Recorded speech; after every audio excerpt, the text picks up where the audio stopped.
Buenas tardes, faltan unos minutos todavía. Bueno, hoy vamos primero a repasar las preguntas del parcial, algunas reflexiones sobre el parcial. Hubo problemas con algunos que no llegaron los exámenes, pero a la tarde no pasó eso, o sea, no entiendo bien, pero habría que ver si no deberíamos cambiar, no debería cambiar yo el Outlook. El problema es que el Gmail tiene límites. No sé si para recibir, pero sí para enviar. Entonces por ahí lo que complicaría las cosas es mandar por Outlook y recibir por Gmail. La verdad que no sé. Podría abrir una cuenta exclusiva de Gmail solamente para esto, para evitar este inconveniente que yo de pronto me encontré con, no sé, no tantos, ¿no? Pero unos 20 exámenes que tuve que corregir ayer. Bueno,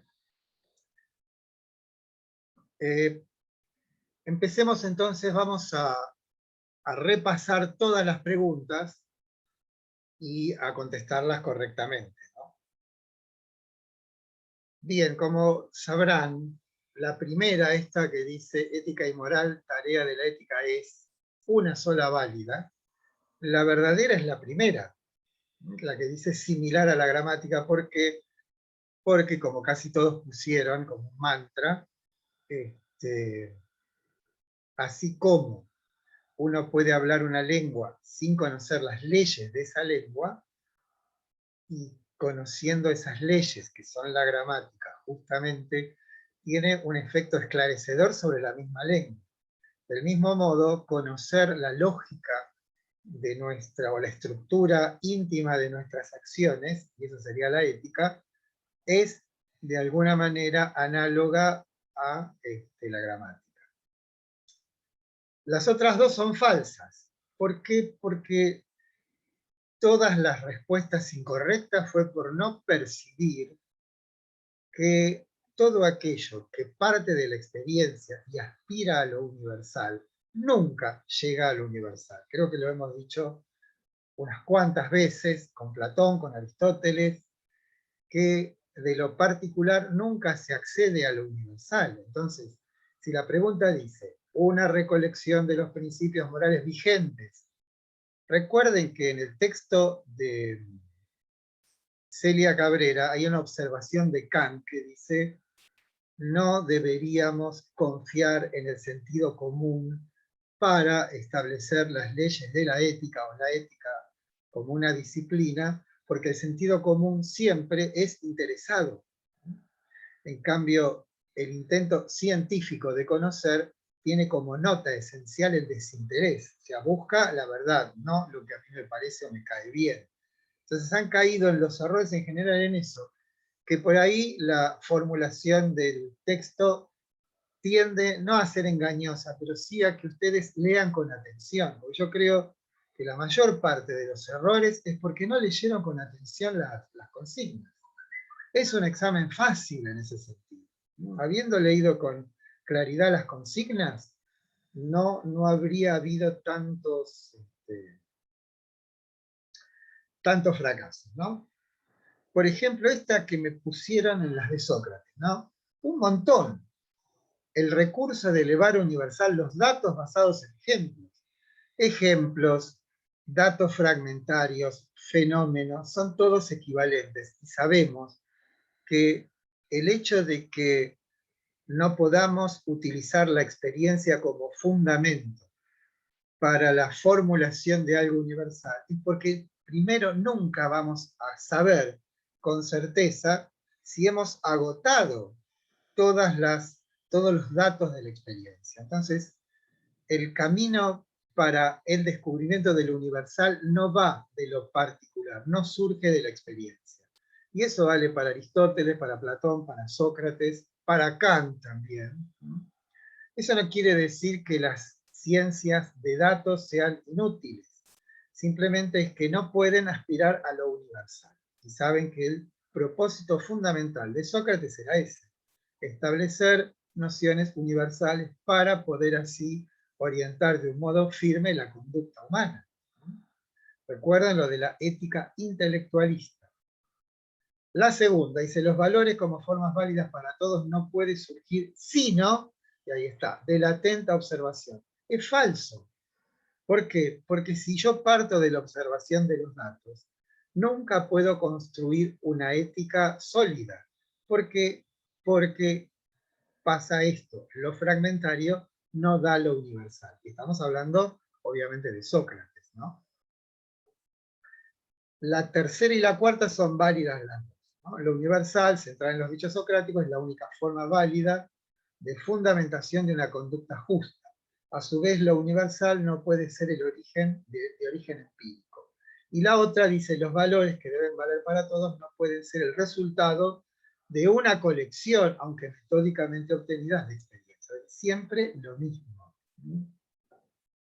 Después Platón. Si muchos eligieron como blanco y negro, como si fueran lo mismo. La primera habla del hartazgo. Si yo me harto de estar en la caverna, ¿necesito que alguien me venga a buscar para sacarme? No, simplemente me harté y me voy. Entonces, no tiene ningún papel eso que decimos que es esencial. Alguien nos tiene que sacar de la caverna. Y decíamos que ese que nos tiene que sacar es un símbolo de la educación, ¿no? La educación es la herramienta esencial para poder salir de esa suerte de minoría de edad que implica el estar en la caverna. Ahora, si me harté de estar en la caverna, entonces no necesito que alguien me venga a buscar. Pero muchos pusieron como verdadera la primera y como verdadera la segunda, ¿no? Que dice, la salida de la caverna sucede si hay alguien que nos obligue a hacerlo. Que no leen con atención. Esas respuestas son contradictorias. Después, la tercera es verdadera porque la luz cegadora nosotros la habíamos asimilado al momento matemático del ascenso implicado en el paradigma de la luz. Y la cuarta es verdadera, es un gesto ético. Esto es, una vez que yo he alcanzado ese estado de soberanía sobre mí mismo, que es el haber descubierto los valores, tengo la obligación de ir a contarle a mis ex compañeros de cautiverio la verdad en la que viven. Y después, bueno, está alusión a Sócrates que dice, sus ex compañeros lo insultan, le toman el pelo y llegan a matarlo, ¿no? Bueno, con Aristóteles, esta fue la que más éxito tuvieron. La primera claramente es verdadera. La segunda dice el ascenso del hombre hasta Dios. Muchas la pusieron como verdadera, pero no hay ascenso a Dios impulsado por el alma del hombre. Eso es Platón puro. En Aristóteles no existe una vida previa del alma antes de estar en nosotros. En Platón, ¿saben?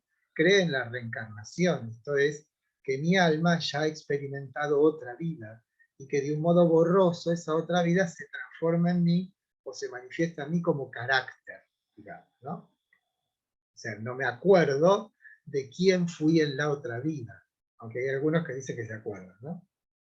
Como Susana Jiménez. Bien. Otra falsa. La idea del bien en Platón es punto por punto equivalente al motorismo. Falso.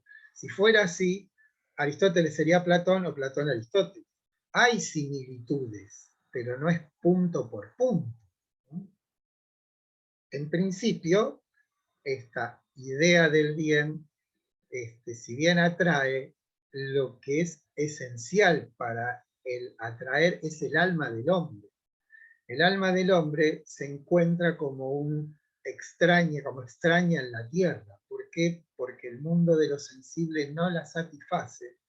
Entonces hay una búsqueda de algo absoluto. En cambio, el motor inmóvil no se dirige al alma del hombre, sino a la naturaleza del hombre. Sobre todo a lo que llamamos la causa formal, que es la que aspira a la plenitud. Pero no es para nada algo equivalente el motor inmóvil y la idea del bien. Otra, falsa.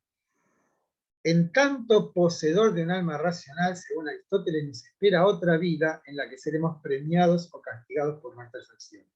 Falsísimo. Aristóteles piensa que cuando nos morimos, de lo nuestro no queda absolutamente nada, salvo hipotéticamente el intelecto agente, pero el intelecto agente no tiene contenido, no preserva la historia personal de cada uno.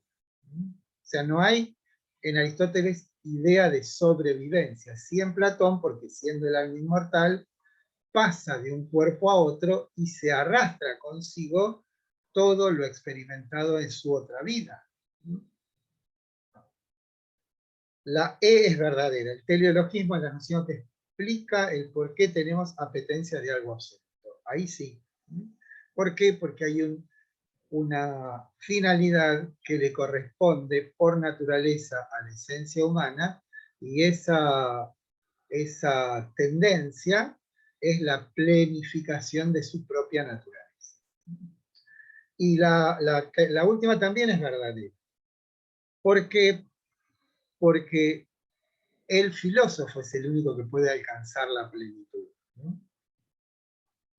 O sea, la visión o contemplación de Dios y la participación del individuo en la vida infinita de Dios. Y por fin las últimas, que le fue bastante... Perdón, profe, Sí. sabe que yo ahí, ahora lo escucho usted y me doy cuenta, pero cuando estaba haciendo el parcial pensé que el hombre prudente también. No, el hombre prudente es el modo que tenemos nosotros de poder tener una vida plena en la ciudad, ¿sí? Eso es la ética. Y eso es lo que sería quizás la condición para que pueda acceder a esa visión. Pero en realidad no es el filósofo porque Aristóteles sea filósofo, sino porque el filósofo es el que dedica toda su vida a la búsqueda de la verdad.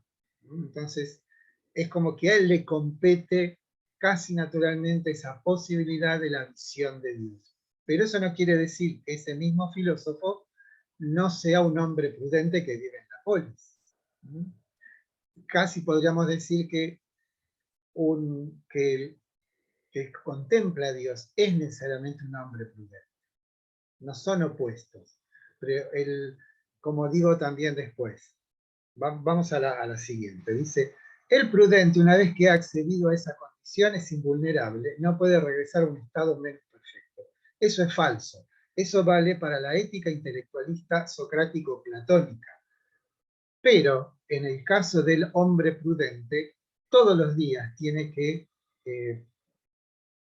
como sustentar con nuevas elecciones y nuevos desafíos eso que ya sería un hombre prudente. Es como todos los días se elige él como seguir siendo el que es, pero tiene todas las posibilidades, como cualquiera, de regresar a un estado de menor plenitud. O sea, no hay una garantía, como en el caso de Sócrates y Platón, que cuando yo conozco el bien me vuelvo bueno, y eso es una posesión irreductible. Yo ya no puedo regresar. ¿Por qué? Porque ya estoy y soy eso. Aristóteles es mucho más contemporáneo. Bueno, y después esta que montones la pusieron como verdadera, y realmente me sorprendió. El justo medio no es equidistante, ¿sí? Aristóteles en la definición dice en referencia a mí, entonces no es equidistante.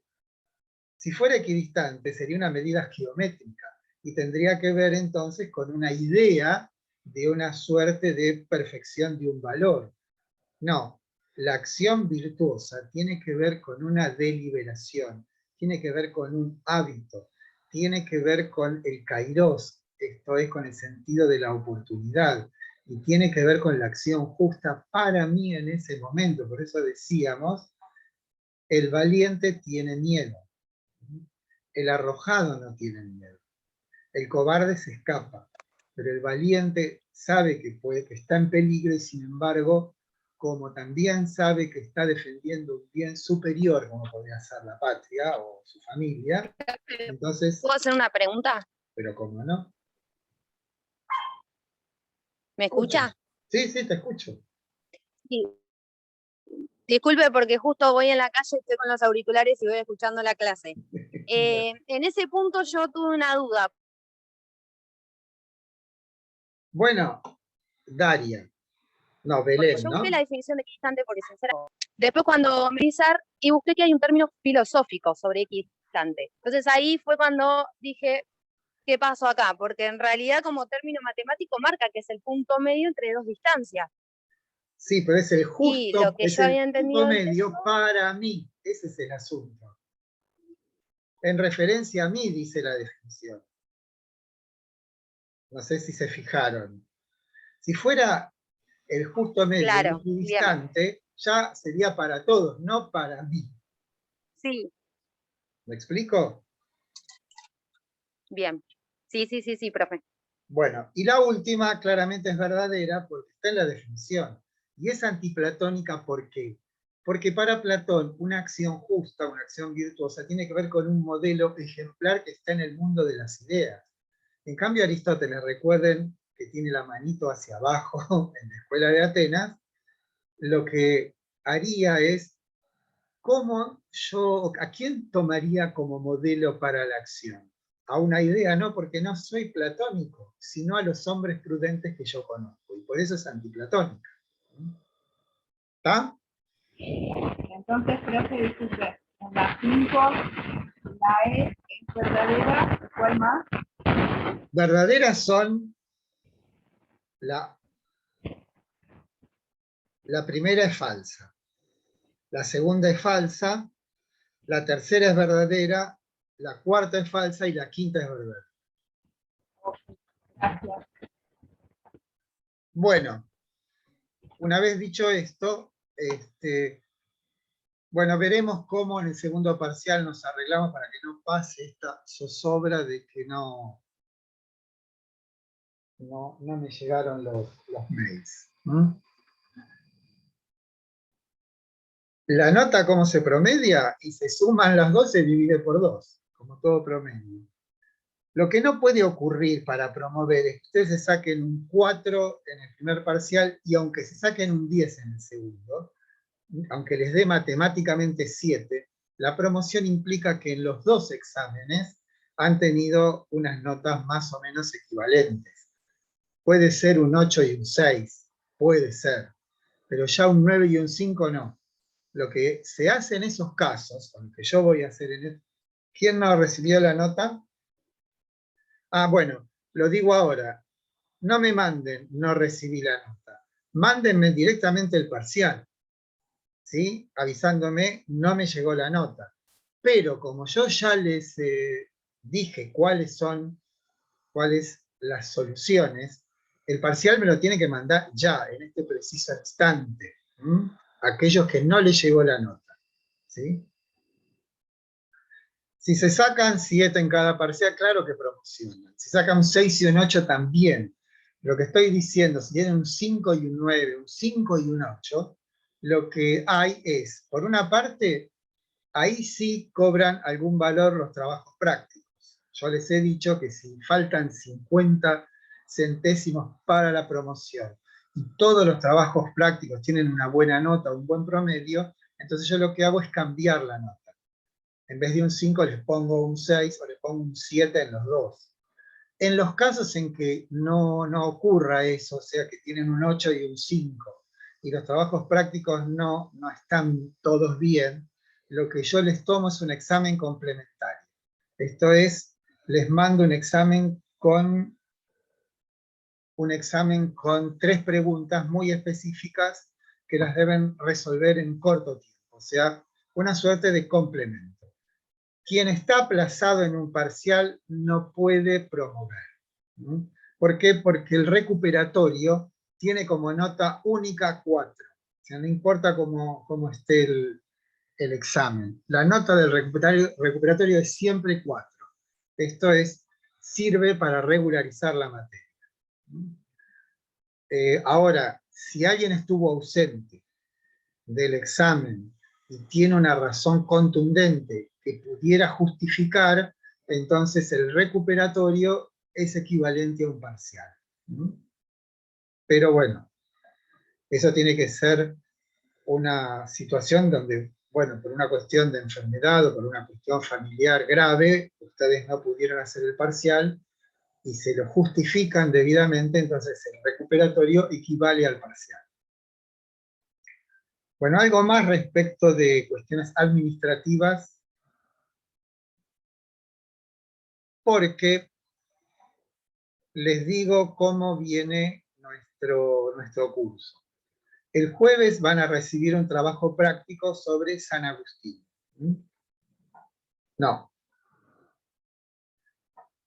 No, si a ustedes les fue mal en este primer examen parcial, para poder recuperarlo les tiene que ir bien, o sea, sacarse 4 o más en el segundo parcial. No se puede recuperar los 2 parciales, solo se puede recuperar uno. La fecha no la sé ahora. Yo les mandé una nota donde están todas las fechas. En todo caso, después me fijo. Bueno, Vanessa de Jesús El recuperatorio dice que es el 6 de julio, perdón, pero justo lo vi que tenía acá. Bueno, el 6 de julio entonces. El segundo parcial será el 29 de junio entonces. ¿Sí? Bueno, vamos a lo importante. El martes que viene no hay clase porque es el 25 de mayo. Feliz Día de la Patria, ¿sí? En principio. Pero el jueves sí van a tener el trabajo práctico de San Agustín. Para San Agustín el texto está en el módulo 1, creo, y es el que escribió Alejandro Lumerman. ¿Estamos? Es el único texto. Luego para Kant, que van a ser todas las clases que siguen, van a ser dedicadas a Kant. Yo creo que son 3 o 4 clases, o 3 clases y un repaso, algo así. La decisión mía de dar Kant con esa intensidad tiene que ver con las carreras de ustedes, con los, digamos, científicos o pensadores que van a tener que estudiar, y van a ver con el tiempo cómo Kant les va a servir. Les va a servir, ¿por qué? Porque de Kant surge todo el pensamiento contemporáneo, incluso el científico. Y por otra parte, el esfuerzo que va a implicar conocer a Kant los va a templar de tal modo que en el futuro no van a tener ningún problema de comprensión con ningún otro pensador o ningún texto. ¿Por qué?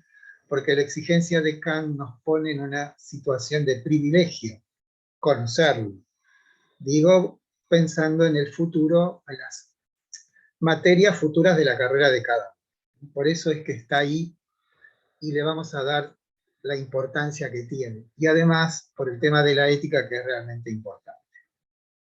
Bueno, entonces, la clase del 25 sería del 1 de junio. Para eso tenemos los textos de el capítulo de Adolfo Carpio sobre Kant, que se llama El idealismo trascendental, el texto de Mario Caimi, que en realidad habría que leer los dos, pero los dos tratan sobre la obra de Kant, que se llama Crítica de la razón pura, y después está el texto mío, que está en el módulo 2, sobre Kant. O sea, esos son los 3 textos sobre Kant. Además tienen, obviamente, son relevantes, pero no podemos darlos todos. O sea, yo prefiero dar con cierta intensidad un autor importante y no darles una grajea de eso, un fragmento, y después dar otro fragmento de otro. Prefiero que aprendan uno que les va a permitir estudiar a todos los demás, que ese es Kant. Ahora me olvidé que estaba diciendo. Bueno, tienen esos textos para Kant, ¿sí? Y no sé si tenía que decir algo más. Bueno, lo que vamos a hacer hoy es, vamos a dar Agustín. Lo que les digo es que además del texto de Lumerman sobre San Agustín, hay un texto que agregué hoy, donde están los videos, sobre el fenómeno de la conversión en Michel Foucault. En realidad son fichas que yo recopilé de un texto de Foucault que se llama Hermenéutica del sujeto. Ahora voy a decir por qué están estos textos sobre la conversión. Bueno, empiezo entonces con Agustín. ¿Alguna otra pregunta?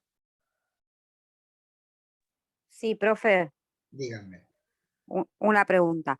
La clase que viene, que es feriado, arrancamos a leer Kant, pero no tenemos el trabajo el jueves, ¿no? No, no, no. No, no. El jueves de la semana del 25, ¿no? No, no, porque Ah, eso forma parte del... O sea, vamos a tener el trabajo práctico después de la clase del 1 de junio, supongo, ¿no? está bien. ¿Sí? Si se toma es un pequeño descanso para tomar fuerzas. Obviamente no sé si les pido, ni tampoco les suplico, pero sí les sugiero que vayan leyendo Kant, porque es realmente difícil, ¿no? Así que ahí tienen un buen desafío, un obstáculo a superar, que por otra parte les va a proveer de elementos conceptuales que les facilitarán la vida académica futura, ¿no? Bueno, empiezo entonces con Agustín. Sí. ¿Sí? ¿No hay preguntas? Bueno. Recuerden que fue Yasmín Pérez, que ahora la estoy viendo, quien sugirió que estas clases estuviesen orientadas a los trabajos prácticos, ¿no? ¿Se acuerdan? Fue una buena idea. Agustín nace en el siglo V después de Cristo. Nace dentro del Imperio Romano, pero en una zona marginal, podemos decir, porque nace en el norte de África, en una ciudad que se llama Sagaste. Aunque saben que se lo llama el obispo de Hipona, o mejor dicho, San Agustín de Hipona, porque después fue el nombrado obispo de esa ciudad. Tengan en cuenta entonces la época, el Imperio Romano. Creo que Agustín muere en el 450 y pico, y el Imperio Romano cae en el Imperio Romano de Occidente. Recuerden que el Imperio Romano de Oriente, que tiene su capital en Constantinopla, cae en 1453 cuando los turcos toman Constantinopla. Pero el Imperio Romano de Occidente cae en el 756 cuando Odoacro, el rey de los érulos, destituye al último emperador romano, llamaba Rómulo Augusto. Entonces, la época en que vive Agustín es una época de convulsión. ¿Por qué? Porque poco tiempo después de la muerte de Agustín, los vándalos, que es una de las tantas tribus de los germanos, los que invaden el Imperio Romano son, digamos, lo que serían los alemanes, los suecos, los daneses, o de esa zona. No sé si los suecos, más bien los alemanes. Atila en realidad viene de otro lado, viene de Hungría, pero bueno, el Imperio Romano cae, era un colador, me parece. Es una época bastante pobre espiritualmente. Agustín no sabe griego, cuando en realidad en la zona oriental del imperio el griego es la lengua común, ¿no? Pero él le tenía cierta aversión al griego.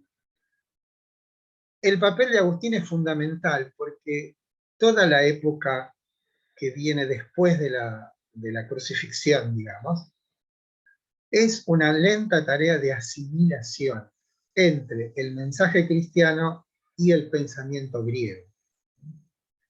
Esto es, podemos decir, el espíritu lo pone el cristianismo, la cabeza, el pensamiento lo pone Grecia. Hay una lenta tarea de asimilación con idas y vueltas, no fue un camino así expedito. Hay muchos que se negaban a introducir en el espíritu cristiano la intelectualidad griega. Pero en general podemos decir que fue una lenta tarea de asimilación, y Agustín es fundamental en esa tarea porque, aunque quizás no haya sido su intención, el pensamiento de Agustín está fuertemente influido por el neoplatonismo. Y el neoplatonismo, como su nombre lo indica, es una suerte de, ¿cómo se diría? Sobrevivencia, resonancia de Platón, ¿no? Aunque Platón había muerto 500 años antes, de Plotino, que es el filósofo neoplatónico por excelencia, el que funda esa corriente filosófica. Que en realidad Plotino no escribió nada, como Sócrates, y todo lo que conocemos de Plotino lo escribió una suerte de discípulo o ayudante o secretario que se llamaba Porfirio.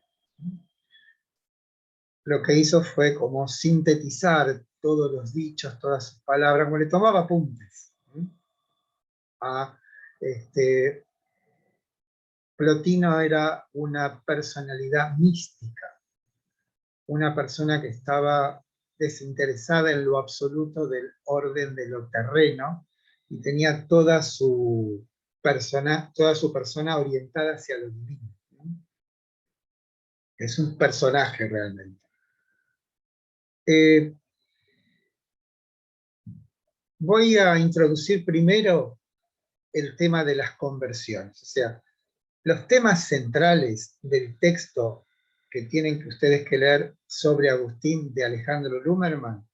Los puntos son las 3 conversiones de Agustín, el tema de la fe y la razón, el tema del triple movimiento del alma y el tema del libre arbitrio o libre albedrío y el pecado original. Esos son los 4 temas que vamos a desarrollar hoy. Pero me interesa como introducción hablar de las conversiones porque nos va a servir para comprender lo que ya hemos estudiado, sobre todo en Sócrates y Platón. No sé si conocen a Foucault, pero Foucault que murió en 1984, es un filósofo y un historiador a la vez. Es alguien que pregunta por obviedades. Les voy a dar algunos ejemplos. En un libro de 1975 que se llama Vigilar y Castigar, donde Foucault indaga en la naturaleza de las prisiones, cita a un cronista de la época de Luis XV. Recuerden que Luis XVI es el rey que terminan cortándole la cabeza a los franceses, ¿no? Lo que transcribe o cita Foucault es un episodio que muestra un suplicio. Alguien había intentado atentar contra el rey. Se llamaba Demián no sé cuánto. Y lo que realmente uno no lo puede leer de una sola vez porque es una crudeza y una crueldad. Porque a este hombre primero lo despedazan con 4 caballos, como Tupac Amaru, y el intento de los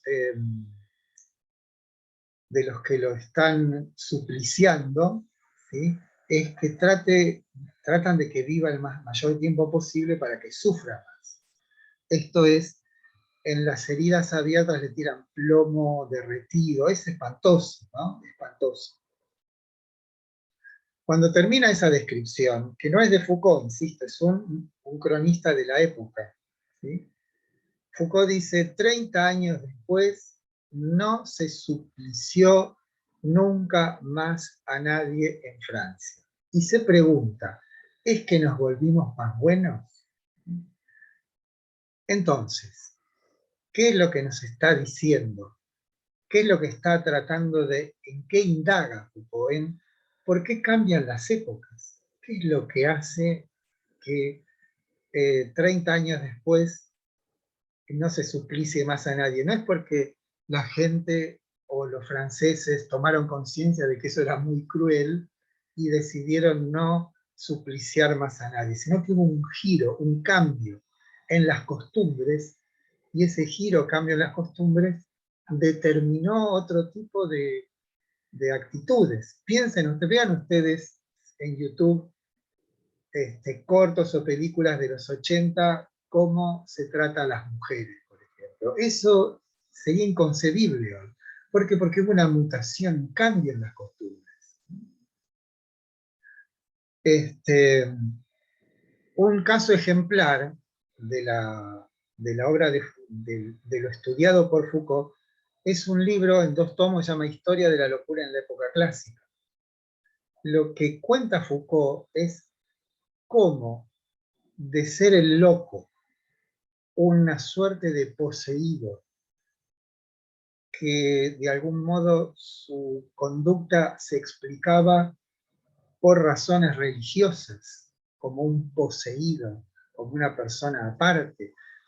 Hay un ejemplo que es La nave de los locos, donde en un barco en Alemania ponían juntos a los locos, a los depravados, a los enfermos, y los dejaban ahí a la deriva. ¿Qué tenía que ver un loco con un depravado?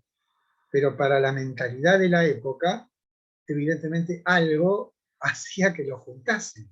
Sin embargo, con el tiempo, a los locos se los empieza a hacer un asunto de la medicina, ¿no?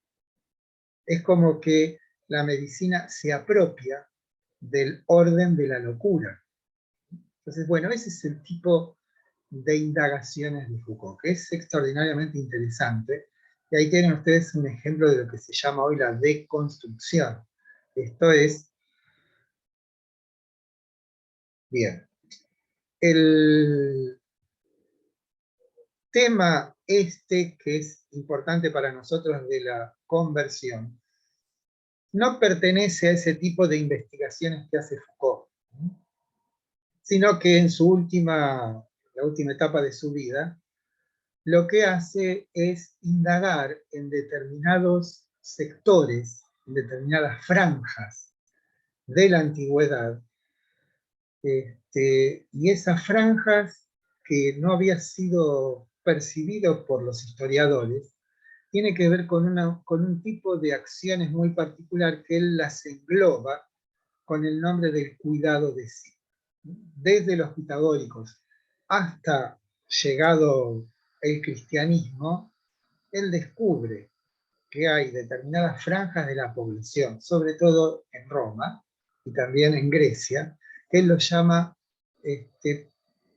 clases portadoras de cultura, ¿no? Para definirlo así, genéricamente, quiénes son esas personas que ponen toda su atención, podemos decir, en trabajar sobre uno mismo. Es como que él encuentra una zona de indagación, un objeto de estudio, donde se empieza a ver que no solamente hay un trabajo cuando se producen cosas, no solamente hay un trabajo cuando se crean obras, sino que hay una nueva beta, una nueva orientación, que es gente que trabaja consigo mismo, que hace de uno mismo una suerte de laboratorio, si se quiere.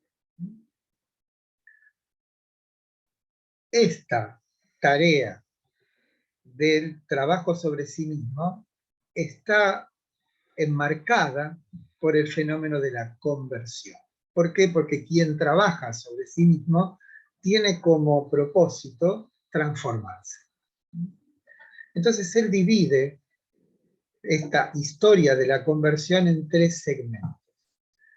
El primer segmento es la conversión platónica. El segundo segmento es la conversión helenístico-romana. Y el tercero es la conversión cristiana. Entonces lo que hace es analizar ese fenómeno. Y dice, la conversión platónica tiene que ver con un doble movimiento. Por una parte es despojarse del orden de lo espacio-temporal, del orden de lo sensible. Y por la otra, y correlativamente, es orientar la mirada o reorientar la mirada. Lo central, entonces, en el platonismo es, por una parte, el despojamiento de lo sensible y por otra parte el giro de la mirada. Este giro de la mirada tiene que ver con desatender el orden del espacio temporal y atender al orden perfecto de las ideas, ¿no? Donde tenemos plasmado con toda claridad el fenómeno de la conversión en la alegoría de la caverna. La alegoría de la caverna implica una transformación, como en todos los casos de conversión, radical.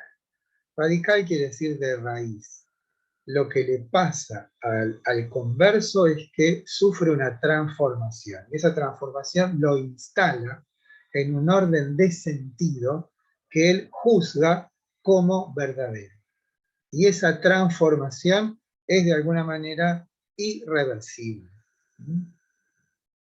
Como cuando, en el caso del paradigma de la línea, el individuo llega a la contemplación de las ideas morales y metafísicas, o en el banquete cuando accede a la contemplación de lo bello en sí. Esa experiencia los transforma radicalmente. Llamamos entonces a ese tipo de experiencia de conversión la conversión platónica, que está orientada, como decimos, por estos dos aspectos, despojamiento y giro de la mirada, y el peso de la acción está puesto en el conocimiento. Lo central es, como hemos visto, ¿no?, conocer. Sócrates decía que la maldad no es sino una forma de la ignorancia.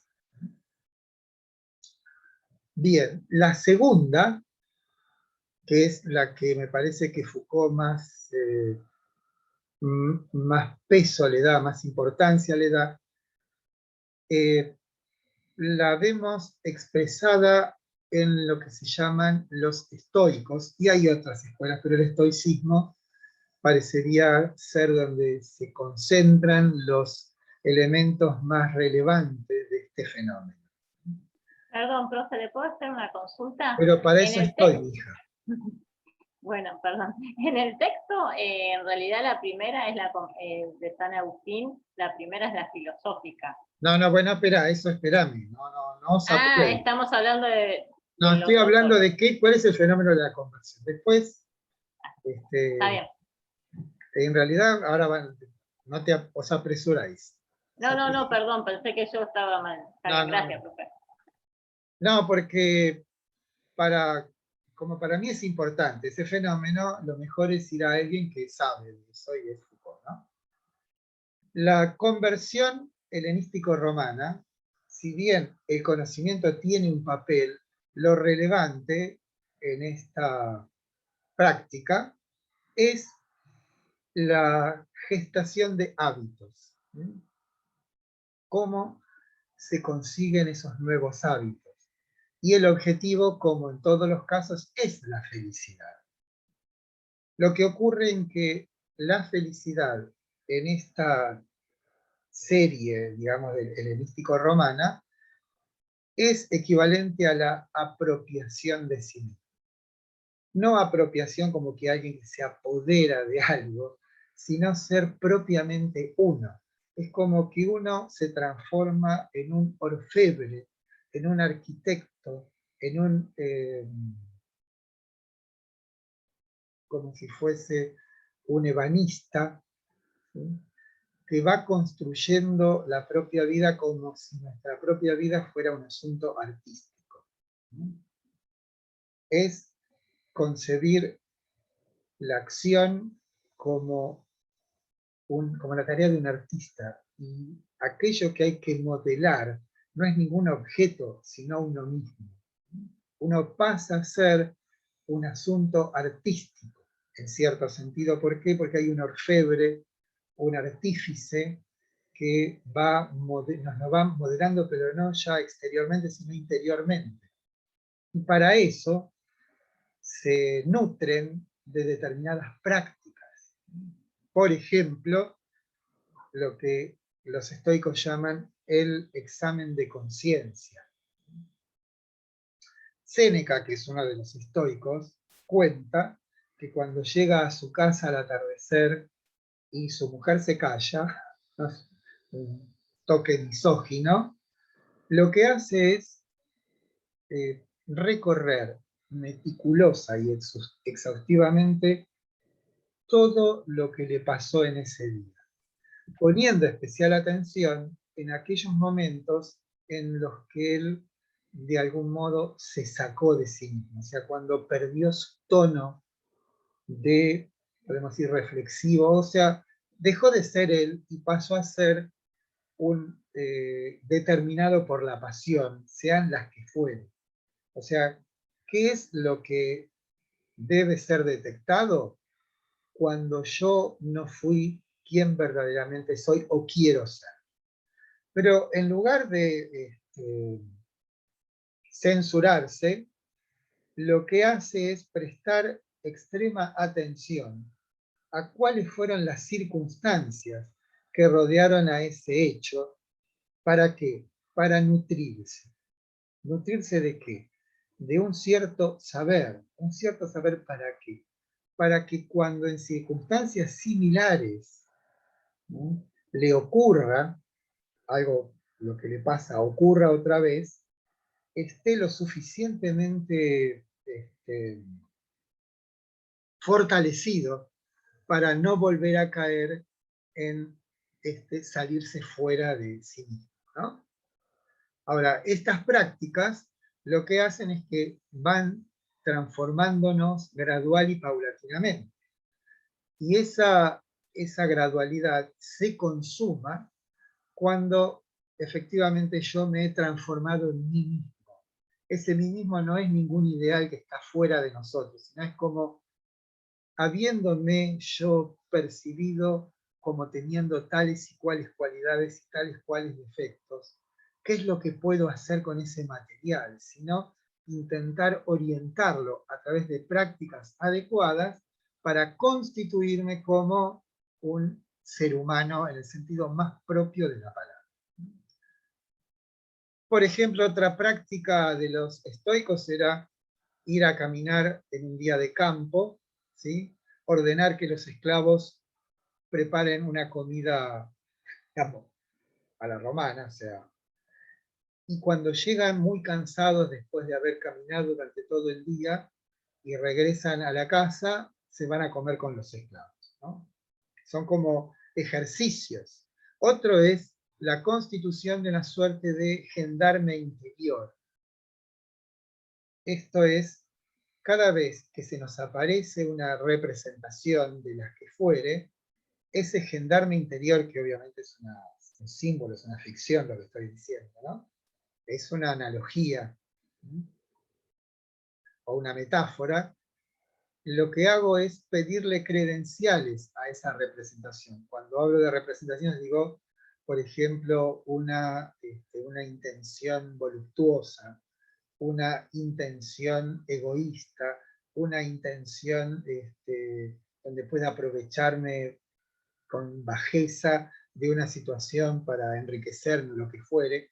Todo ese tipo de apariciones deben pasar primero por una suerte de oficina, como si fuese, vieron cuando ustedes van a otro país, les preguntan qué viene a hacer, etcétera, etcétera, ¿no? ¿A qué viene? Bueno, de la misma manera nosotros debiéramos instituir dentro de nosotros mismos a esas aduanas, podemos decir, que dejan o no dejan entrar las representaciones. Y las representaciones son admitidas o no, dependiendo del daño que nos puedan provocar, ¿no? O sea, pensando en los efectos que puedan tener en nosotros. Bueno, ese es el segundo modo de conversión. Como ven, estos dos modos son graduales. Es una suerte de trabajo incesante sobre uno mismo, donde uno opera sobre sí mismo con una determinada técnica, ¿no? Hay determinadas técnicas.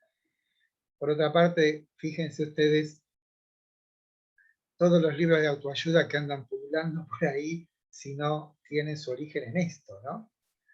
Bien. La tercera es la cristiana, que tiene un nombre que es metanoia, que en realidad no tiene un sentido de conversión en principio, sino como de transformación en principio. ¿Cuál es la diferencia entre la conversión cristiana y las otras dos? Que en la conversión cristiana hay un elemento disruptivo, hay una interpelación que no viene de nosotros mismos, sino que para el converso no es sino una manifestación de Dios, ¿no? Es Dios el que de algún modo nos señala en una experiencia determinada, y ese señalamiento, esa interpelación, produce un efecto transformador. Los ejemplos más conocidos, aunque después estuve indagando y no fue tan así, pero nos sirve de ejemplo, ¿conocen la expresión el camino a Damasco? Bueno, es la historia de San Pablo.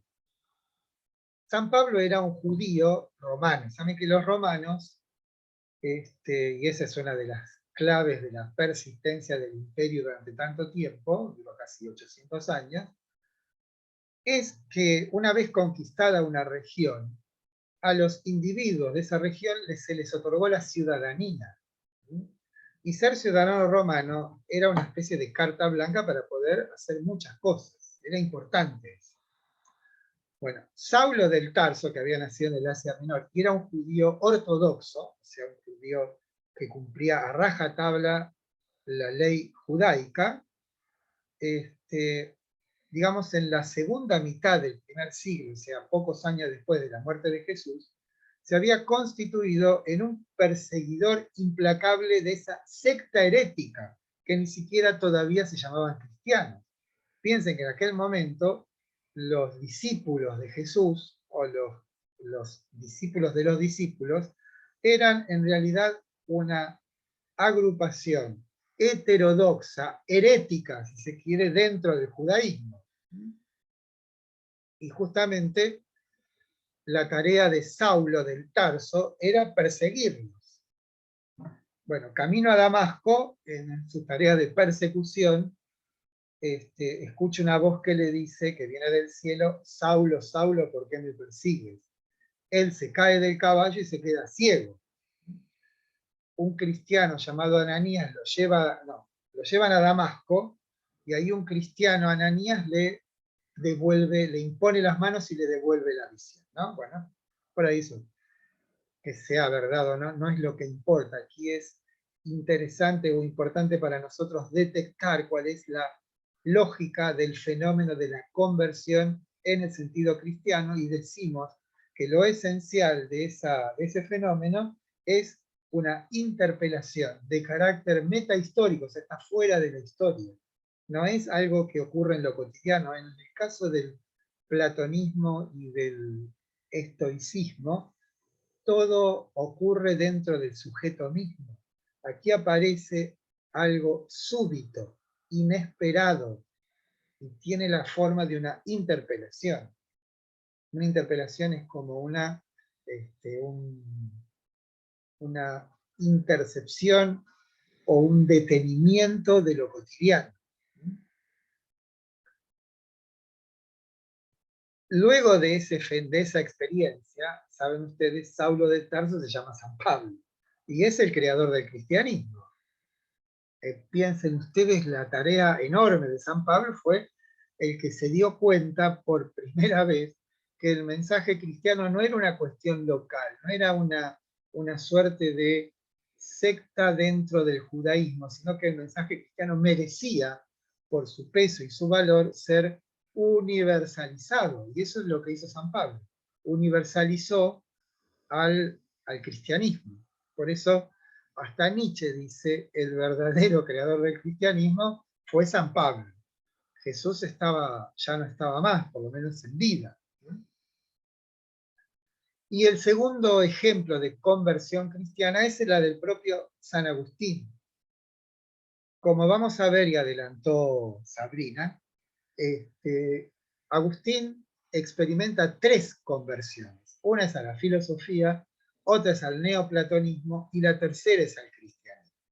Nos vamos a detener en esta última y después vamos a describir las otras. Saben ustedes que Agustín era una persona que padecía permanentemente. Sobre todo lo que padecía era el peso que tenían las pasiones en él. Era una persona voluptuosa, ¿no?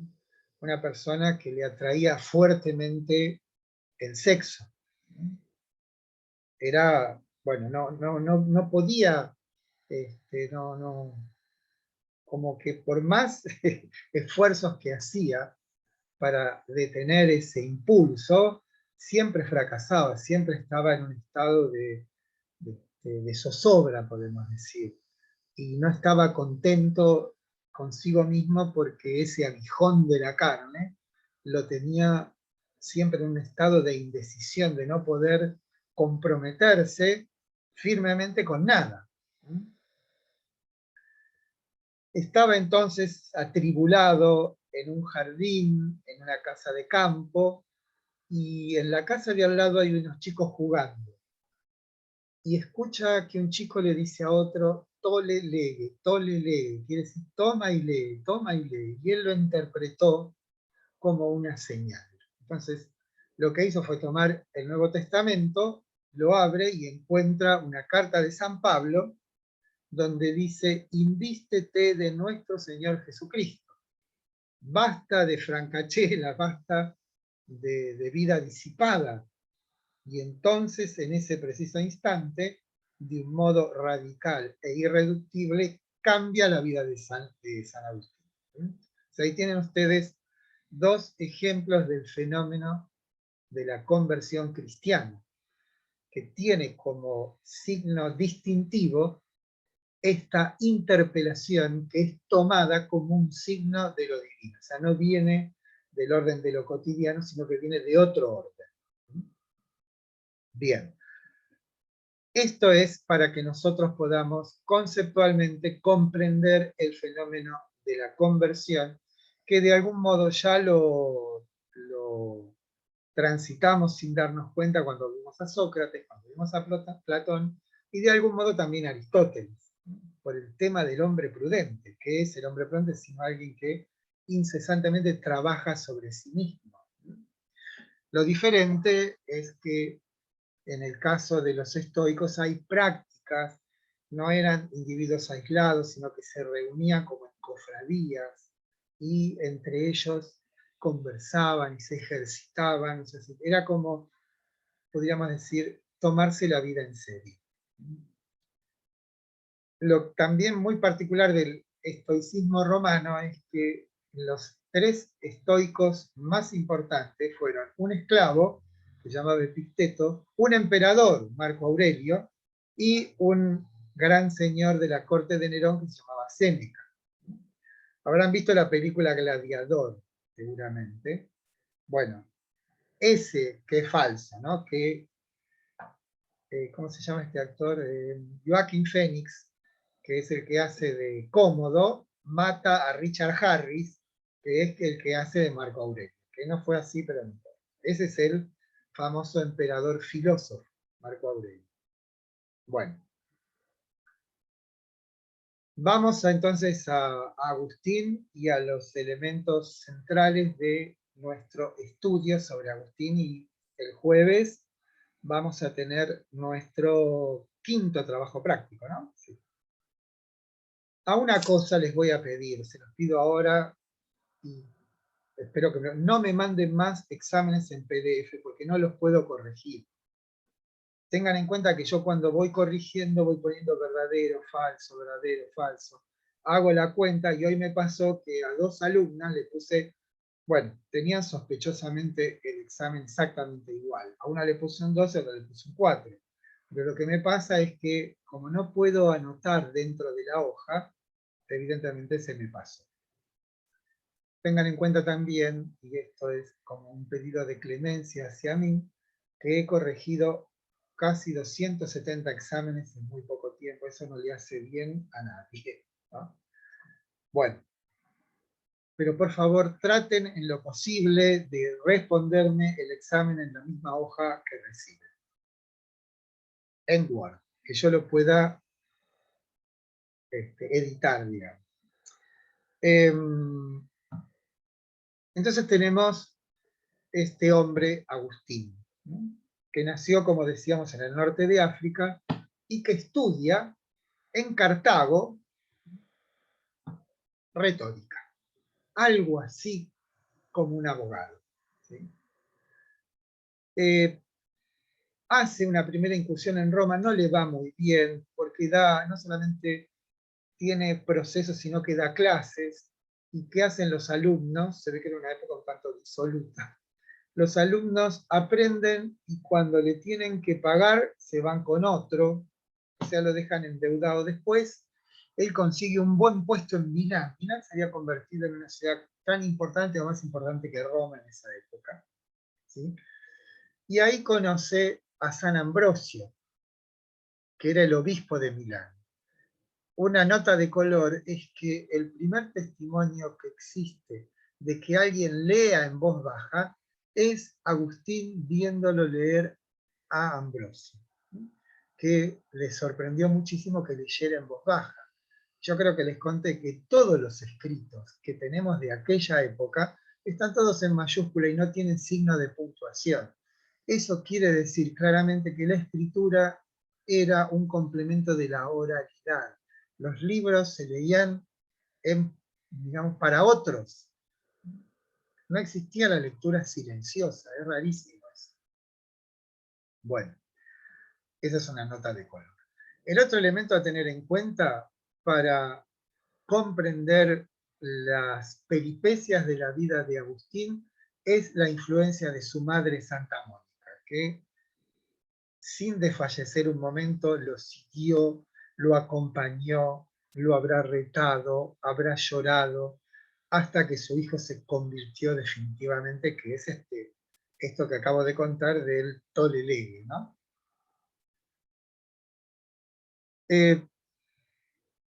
Una vez en la península itálica, recuerden que él vive en el norte de África, ¿no? Lo que le pasa es, vamos a ver algunos datos, ¿no? Todos estos datos están en un extraordinario libro de Agustín que se llama Las Confesiones. Es un libro extraordinario, si lo pueden, léanlo. Si lo compran, compren la edición de Editorial Losada, traducido por una increíble profesora argentina que se llama Silvia Mañavaca, que es una autoridad en Agustín y en el pensamiento medieval, ¿no?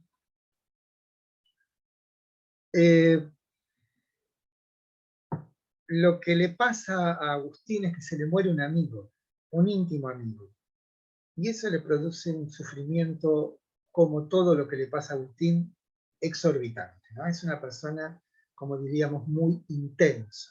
O sea, no, lo que para algunos resulta desapercibido, para él por ahí era algo enorme. O sea, una de las notas esenciales de la vida de Agustín es la intensidad. Algo que por ahí a nosotros nos es indiferente, para él por ahí tiene un peso enorme. Y este fue el caso de la muerte de la vida. Y esa experiencia terrible lo lleva a preguntarse por el mal. ¿Por qué uno sufre? ¿Cuál es el sentido del sufrimiento? ¿Hay alguna manera de neutralizar, de morigerar eso terrible que nos pasa a los humanos? Entonces, en esa deriva, en esa búsqueda, Agustín se hace maniqueo. Los maniqueos eran una secta que tuvo alguna difusión proveniente de Persia. Pero eso no nos interesa demasiado. Lo central del maniqueísmo es que consideran que el bien y el mal son dos potencias objetivas, o sea, existentes, cooriginarias e irreductibles. Cooriginarias quiero decir que no nace una de la otra, sino que nacen al mismo tiempo, e irreductible es que ninguna va a triunfar sobre la otra. Ni el bien va a absorber al mal, ni el mal va a absorber al bien.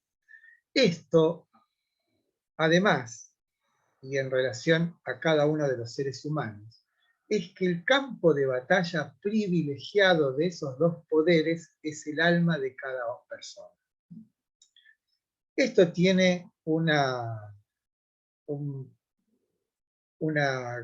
digamos, uno puede objetar ahí que si esos son dos poderes objetivos que están en permanente disputa en el campo de batalla del alma humana, nosotros como individuos no somos responsables de nuestras acciones, sino que en tanto poderes objetivos y poderosos, nosotros estamos de algún modo sometidos a los vaivenes, a las diferentes escenas de una lucha que no va a tener una batalla definitiva, final. Siempre vamos a estar como entre dos fuegos.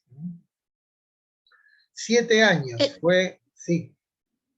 Esa fue la definición que no convenció a Agustín, Bueno, durante un cierto porque tiempo el lo hombre convenció, nos... porque estuvo 7 años ahí. ¿Sí? Pero bueno, el asunto es que él comienza a ser escéptico respecto de las argumentaciones, de los fundamentos, porque había un tal, creo que se llamaba Rafael, que era como el jerarca de los maniqueos, y tiene una conversación con él y las razones no convencen a Agustín, pero lo decisivo para la ida de Agustín de la secta maniquea es que él dice, me llegaron unos libros de los platónicos.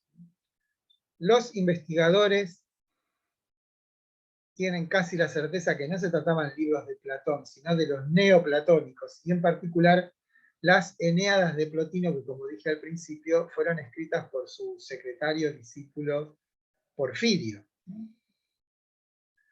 No importa, el tema del neoplatonismo es muy complicado. Lo que importa son dos cosas. Lo primero que vislumbra Agustín de los neoplatónicos es que puede pensar a Dios como inmaterial. Los maniqueos pensaban a Dios como una sustancia sutilísima, pero una sustancia, una materia. ¿Sí? En cambio, cuando lea a los neoplatónicos, ya sabemos por Platón y por Aristóteles que tanto la idea del bien como el motor inmóvil son puro pensamiento.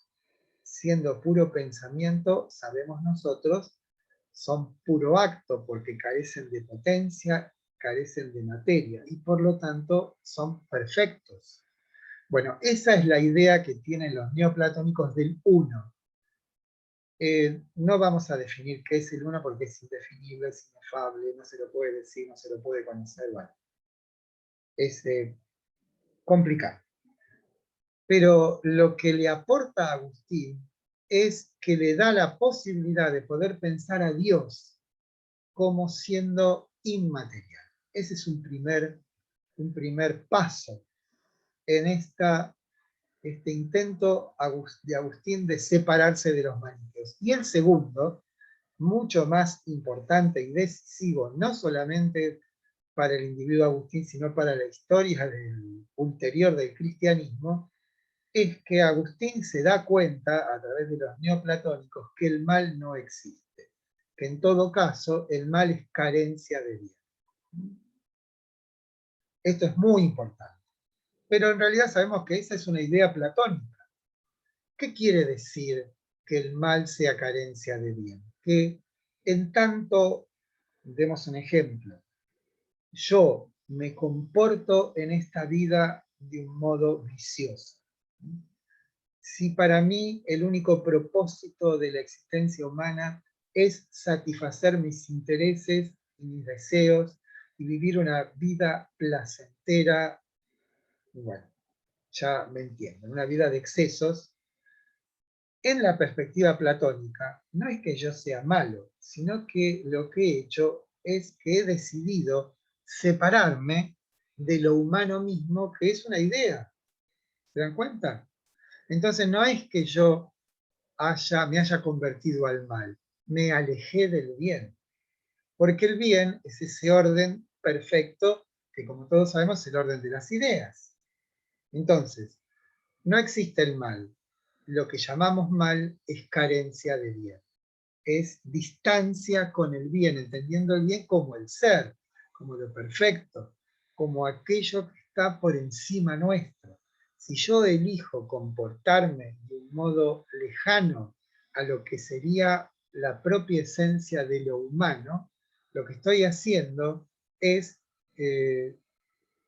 distanciándome de una posibilidad de vida más plena. Entonces ahí, con esta idea, Agustín queda maravillado y dice, puedo entonces despojarme de este peso que era pertenecer a esta corporación, en realidad, de ignorantes.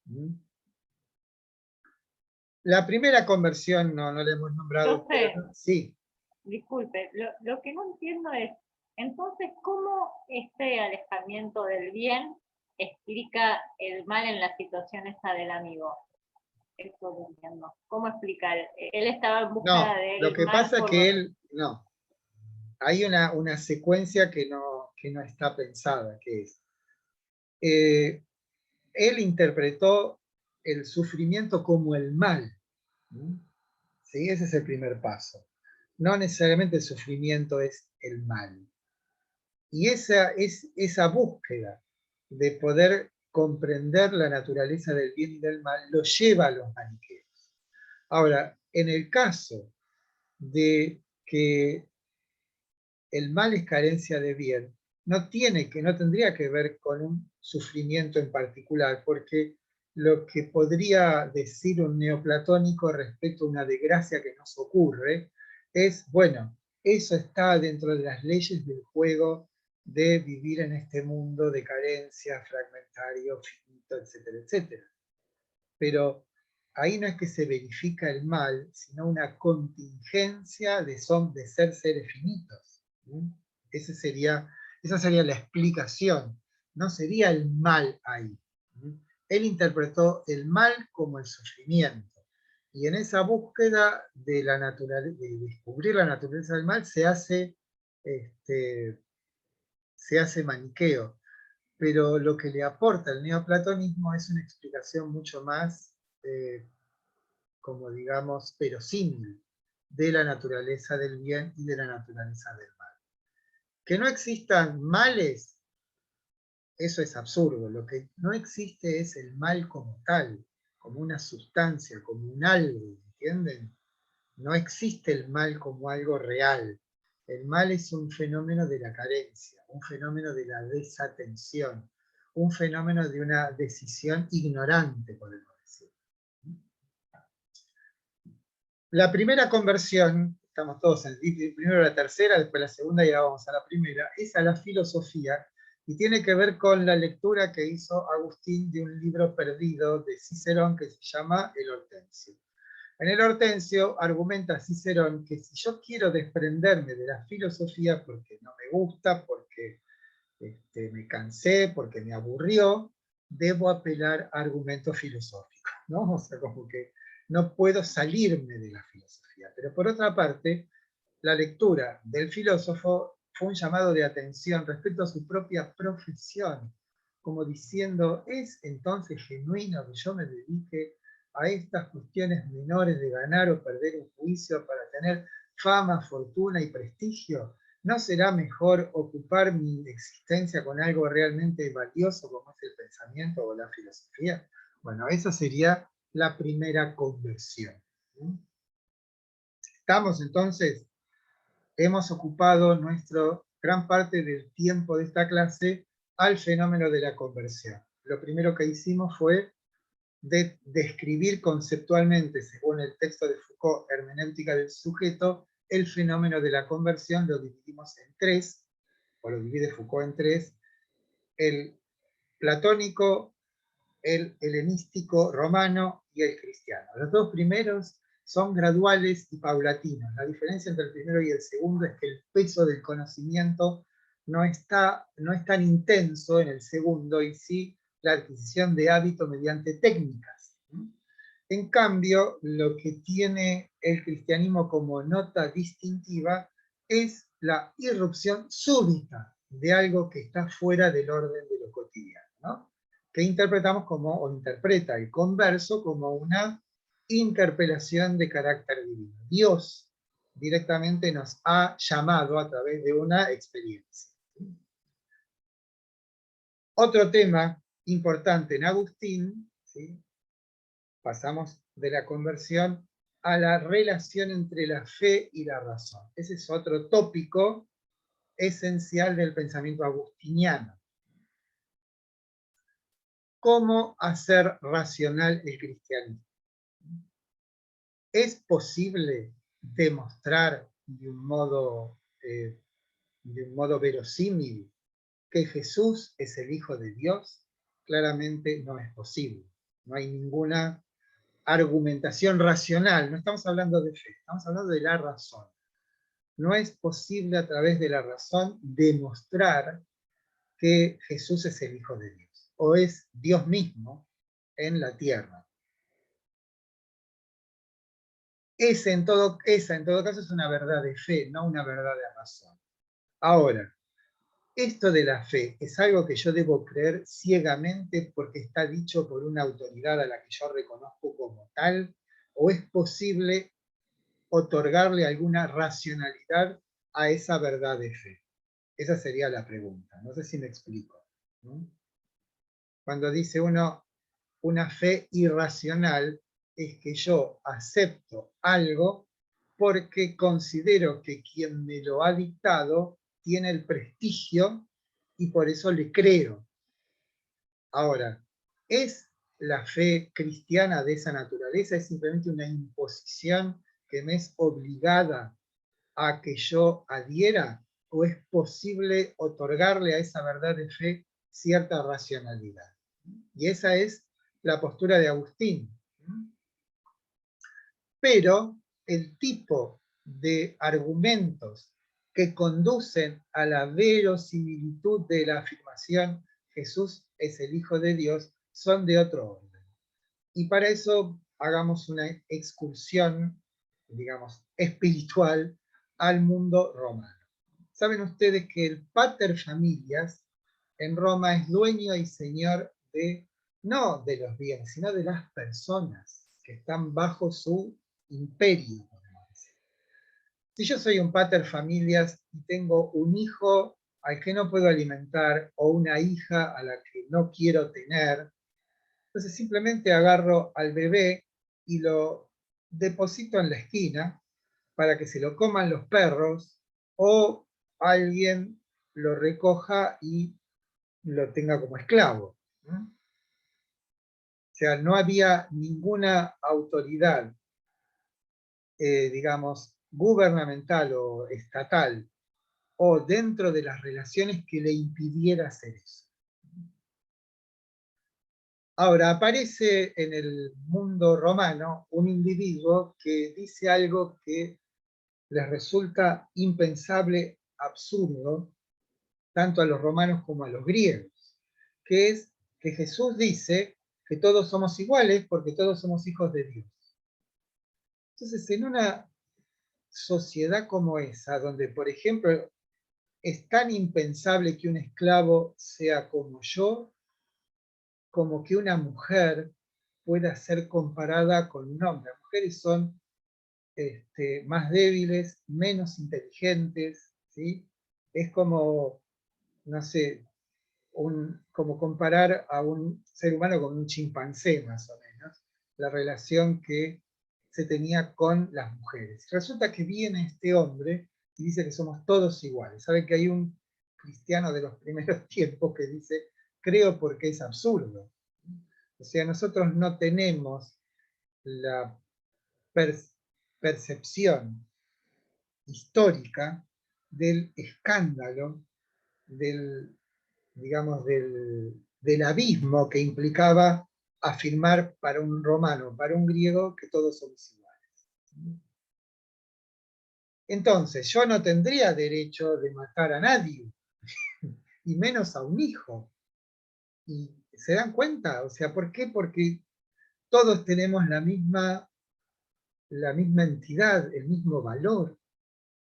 Entonces, partiendo de ese hecho, yo podría perfectamente pensar, me es lícito pensar, que eso dicho por los cristianos, y en particular por Jesús, de todos somos iguales, implica un salto cualitativo, esto es, un salto de la humanidad en cuanto tal. Esto de que ni los esclavos ni las mujeres sean seres humanos, ¿no? O, obviamente, no hablemos de la relación con los bárbaros, ¿sí? Que no son humanos.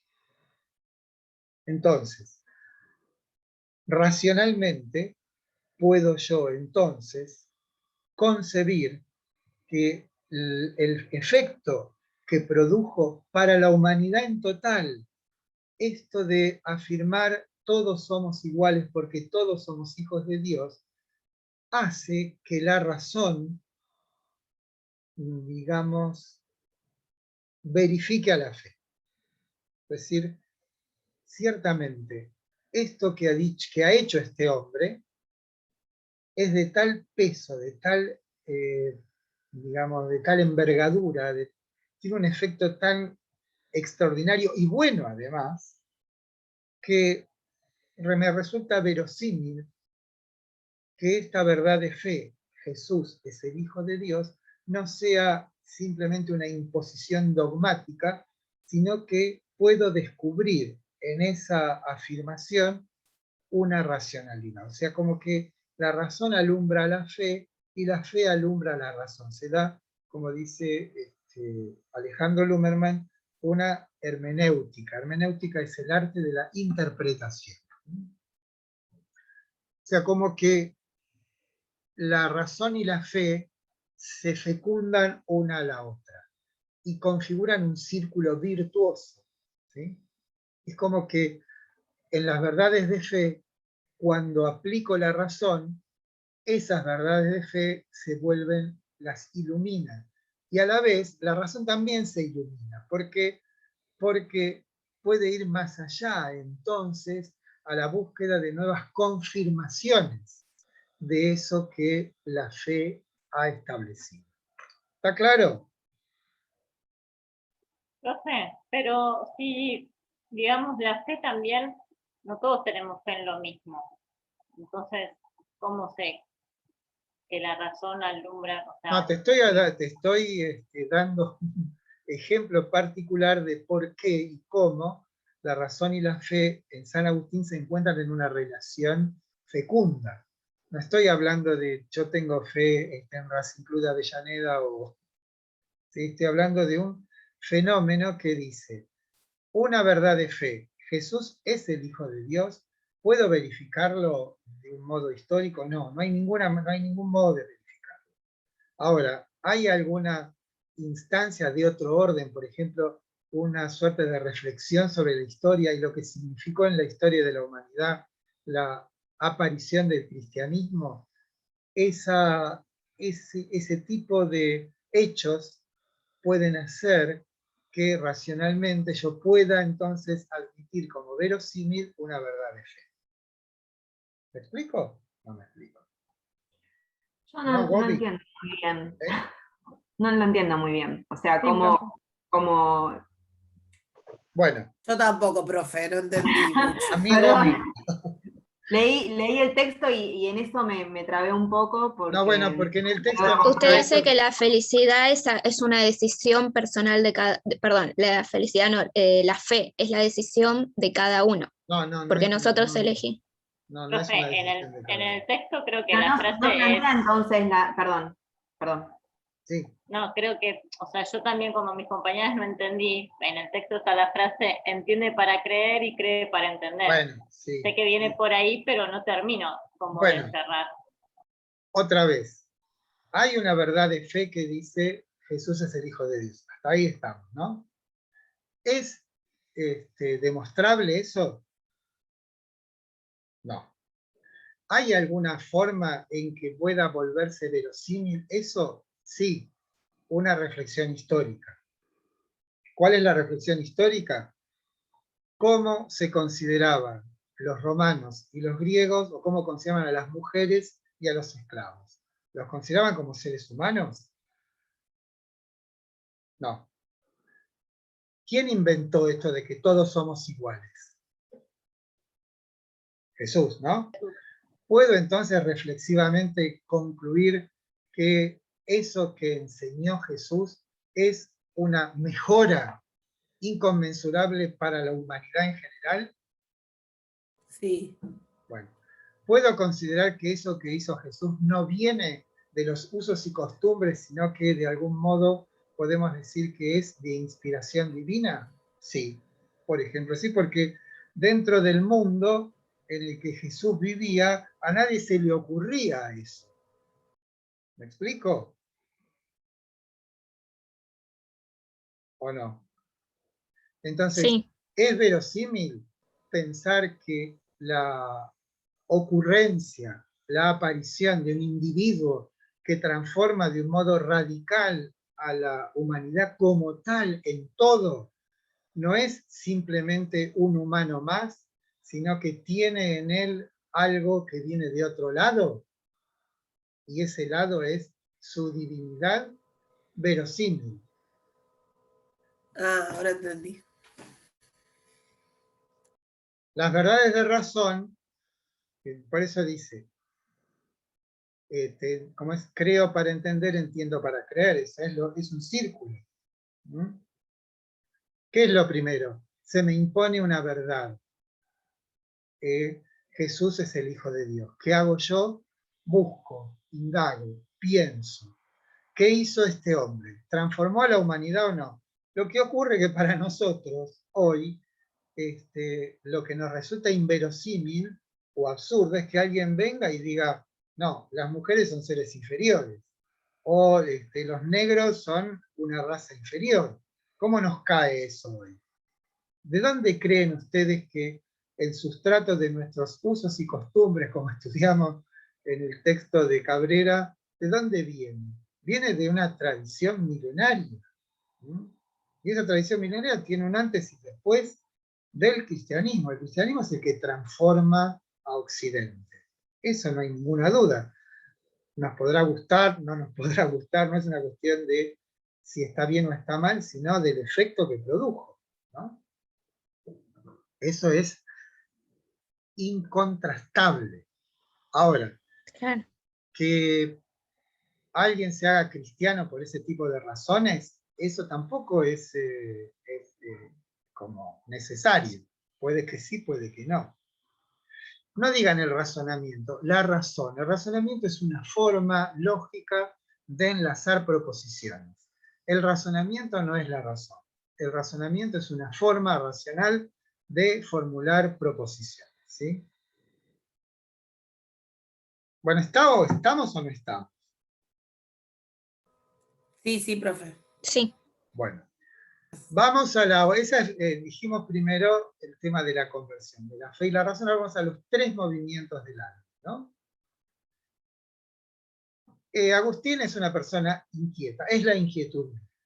Y esa inquietud misma tiene un motor, que es la insatisfacción. Hay una búsqueda incesante de la felicidad. ¿Y de dónde le viene esa insatisfacción? Porque él se pregunta claramente, ¿por qué pretendo lo absoluto y el mundo me ofrece solo cosas relativas? ¿Hay alguna manera de que yo pueda entonces apropiarme, no en el sentido de una propiedad, pueda yo experimentar en algún momento una cierta certeza que me aleje de estos vaivenes incesantes que es mi propia vida? ¿Podrá ser eso? Entonces, ahí es donde aparece este triple movimiento del alma. Que lo que dice Agustín es que lo que hace es preguntar. ¿A quién le voy a preguntar? Entonces, primero le voy a preguntar a la naturaleza. ¿Por qué, naturaleza, exhibes de un modo abrumadoramente bello en las plantas, los animales, las montañas, el cielo, las estrellas, el sol y la luna? Todo se nos presenta como un maravilloso espectáculo. ¿Dónde está la causa de eso? Entonces las cosas le dicen, mirá, yo no te puedo responder porque yo soy algo creado, no soy mi propio creador. Entonces, lo que hace Agustín es cambiar la orientación de su interrogar y se empieza a interrogar a sí mismo. Y dentro de sí mismo, digamos, en la interioridad de su espíritu, que él llama la memoria, también le ocurre lo mismo, porque todo lo que encuentra en la memoria, como los amplísimos salones de la memoria, como dice hermosamente en las confesiones, me muestran una serie de maravillas, pero esas maravillas me responden de la misma manera que las cosas naturales. Yo no soy el creador de todo esto, deberás interrogar no, no a la criatura, sino al creador. Y ahí es donde descubre Agustín a Dios dentro de sí mismo, y ahí el movimiento que antes era hacia afuera y después fue hacia adentro, se dirige hacia arriba.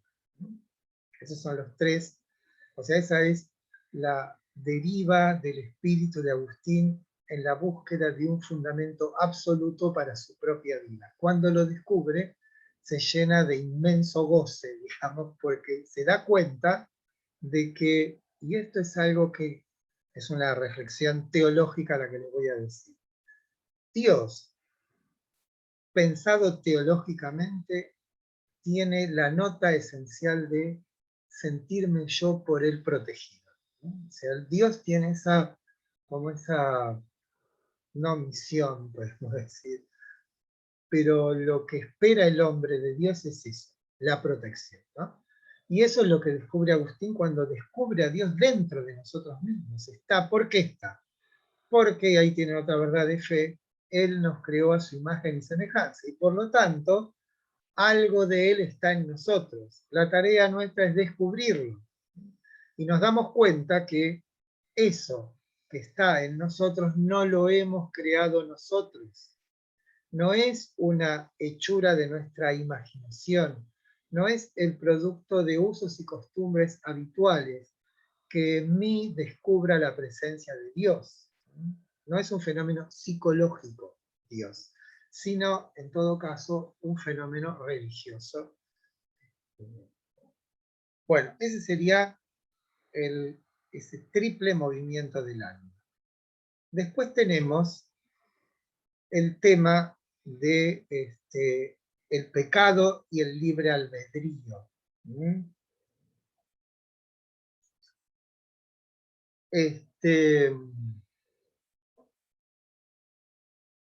Si bien Agustín nunca va a abandonar esta idea del mal como carencia de bien, la impronta que tiene en nosotros el hecho del pecado original resulta decisiva. ¿Por qué? Porque ese pecado original, que no es más que una desobediencia, o sea, si pensado cristianamente, el pecado fundamental es la desobediencia. ¿Por qué? Porque Adán y Eva, más allá de la imaginería popular, la transgresión de Adán y Eva es desobedecer. ¿Y por qué se desobedece? Por soberbia. Porque uno cree que es más que el otro, que no tiene por qué obedecer órdenes de nadie. Y aquí quien lo ordenaba no es más y menos que Dios, ¿no? Pero de ahí aparece la serpiente, etcétera, etcétera, pero el tema central es la desobediencia. Y esa desobediencia tiene en cada uno de nosotros, bajo la impronta del pecado original, un resultado, un efecto desastroso.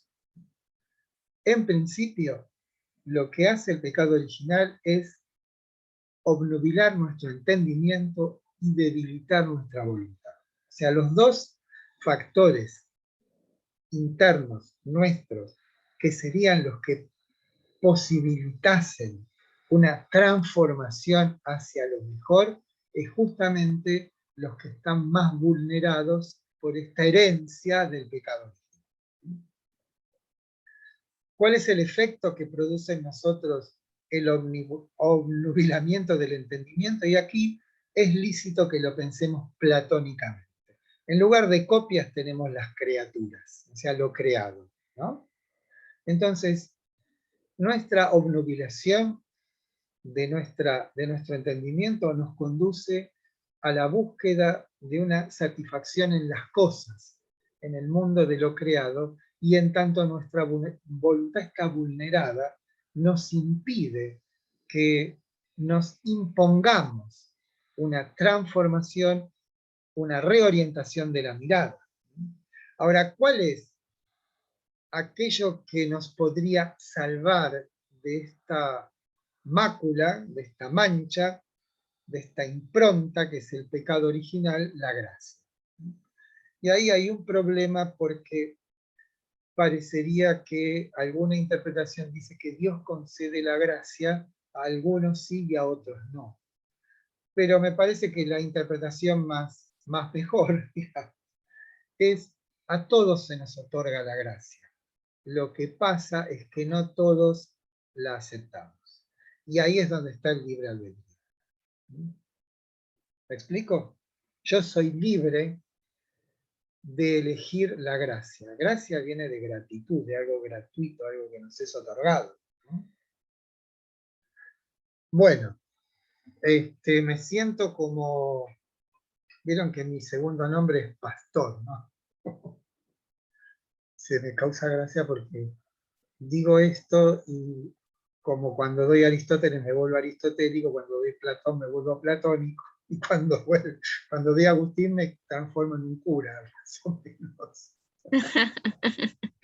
Bueno, pero bueno, esa es la... ¿Le puedo hacer una consulta que me quede en algo? Pero es lo que yo Usted- necesito. ¿Me espera que voy a buscarme la agüita? Sí, Dime.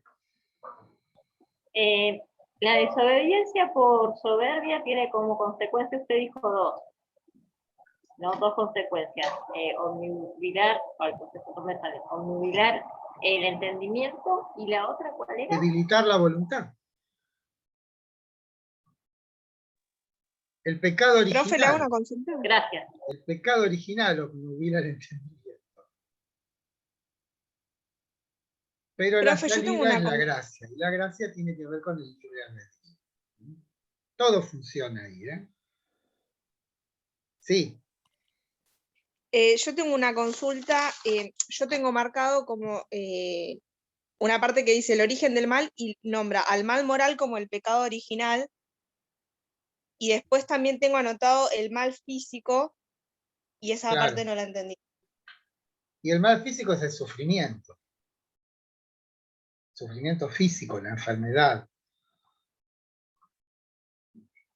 ¿Sí? O sea, ¿cómo se manifiesta ese mal? El mal moral es aquel que nos conduce a cometer malas acciones para con los otros y para con nosotros mismos.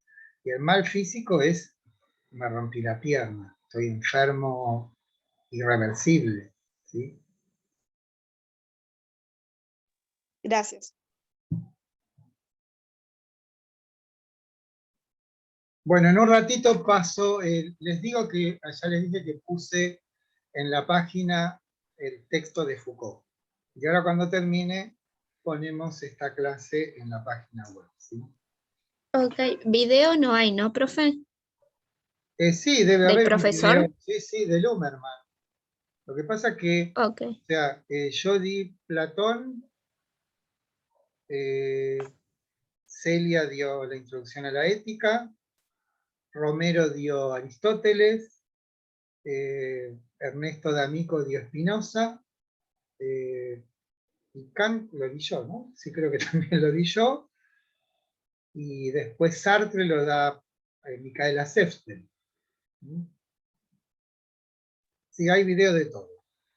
O sea, les explico por qué hay estas clases. Porque el cuatrimestre pasado, o los cuatrimestres dos pasados que estábamos en plena pandemia, de alguna manera el tener las clases teóricas ahí y los trabajos prácticos, pero ¿qué pasa ahora? Ahora la gente empezó a trabajar, ya no está todo el día en la casa. Entonces nos pareció pertinente dar clase, ¿no? A mí me pareció, no sé si algunos de mis compañeros lo hacen, supongo que sí.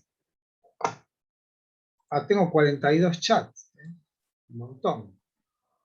Profe, ¿cómo se llama el texto que subió el de Foucault?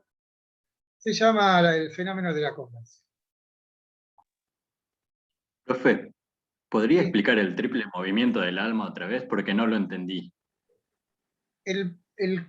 Digamos, lo primero que tenemos que entender es que el alma necesita una, digamos, una experiencia que la conforme a ella con ella misma. En otros términos, hay como una pretensión de absoluto en el alma. Así como en Platón, ¿se acuerdan que el mundo sensible no nos daba lo que el alma precisaba, pero nos daba una sombra de todo eso? Bueno, eso mismo trasládenlo, y en lugar de tener las copias del mundo de las ideas, lo que tenemos son las criaturas, o sea, las cosas creadas. Y las cosas creadas no tienen la misma entidad que el creador. Entonces, ahí es donde entra el asunto este de la obnubilación, ¿no? Que nos hace confundir. Pero respecto estrictamente a este triple movimiento, lo que describe Agustín es cómo hacer que encuentre mi alma una satisfacción plena. Entonces lo que hace es preguntar. ¿A quién le pregunto? Y lo primero le pregunto a la naturaleza, o sea, a los entes naturales. Es una pregunta fingida, ¿no? ¿Y ellos qué me responden? Que ellos no son la causa de sí mismos, que en realidad son causados, pero no son la causa. Que pregunte por el creador, no me preguntes a mí. Y después ese movimiento se dirige hacia adentro de sí mismo, y ahí es donde describe Agustín una suerte de deriva por nuestra interioridad, donde va con esta intención interrogándose a sí mismo, a la búsqueda de que el alma encuentre eso que anhela, eso que no la deja en paz, que no es sino el anhelo de algo absoluto. Entonces, cuando en nuestra interioridad recibe una respuesta similar a la que le dieron las cosas, esto es, pregunto dentro de mí mismo, y ese yo mismo también me dice que he sido creado. Entonces el tercer momento es cuando descubre a Dios dentro de sí mismo, y ese es el tercer movimiento, donde ya no es horizontal o hacia abajo, sino que es hacia arriba. Está el texto de Foucault, está en donde están los videos de nuestras clases esta de los martes. ¿Sí? Digo, porque está claro, no sé quién me preguntó. Jonathan, ¿vos me Sí, preguntaste? sí, profe, ahora sí me quedó claro. Son Bueno. 3 movimientos. Sí. Bueno, si hay alguno que no le llegó el examen, mándenmelo, por favor, ¿sí? Y lo Profe, a corrijo. mí no me había llegado la nota y yo apenas me avisó, ya se lo mandé. Sí, me acuerdo de vos, sí me acuerdo. Me acuerdo de Franquín, no de tu rostro, ahora sí, para poder ser. Bueno, ¿estamos? ¿Nos vamos? El jueves entonces tienen el trabajo práctico. Ok. Gracias, profe. Bueno, no, gracias a ustedes. Gracias, profe. Gracias, profe. Gracias, Buenas noches. hasta luego. Feliz Día de la Patria, fundamental. Gracias, Viva igualmente. la patria. Finalmente. Pónganse la escarapela. Igualmente. Hoy es el día de la escarapela. Bueno, Es saludos. verdad. Que les Fue el vaya día bien. lindo también hace 2 días.